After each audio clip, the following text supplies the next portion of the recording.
My wife and parents think I came home after going missing, but it isn't me. So we went back, parked the car in the same place as before, retraced our steps as precisely as we could, and the tower wasn't there.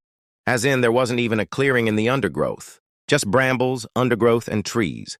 We were sure we'd gone wrong somewhere, so we wandered, carefully, together around the woods as thoroughly as possible. Nothing.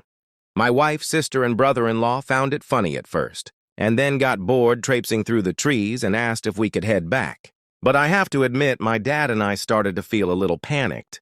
My dad, who never swears, asked me quietly, "Where the fuck is it?" Adam Ed's not my real name? Why can't we find it? I had an idea.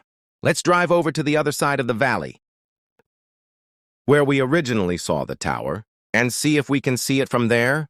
So that's what we did, and there was still no sign of the tower.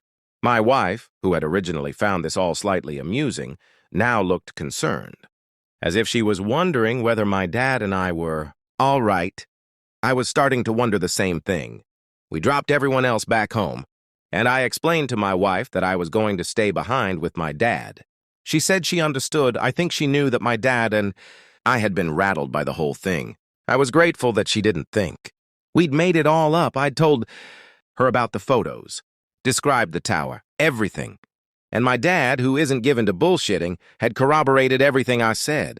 I think she was a little unnerved by it, whether because she thought we'd encountered something paranormal, or because she thought her husband and father-in-law had experienced some kind of shared delusion. I'm not sure.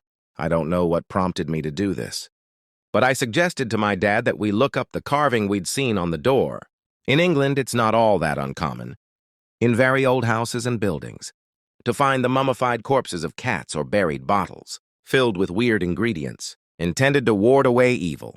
You can look this up, it's absolutely true. Remember, England had seen its fair share of witch hunts in centuries past. These beliefs went back a long way, so that's what I started looking for.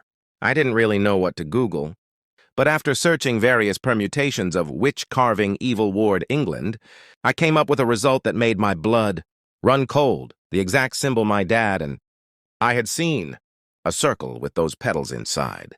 It was called, apparently, a witch sign, and they were intended to ward away evil.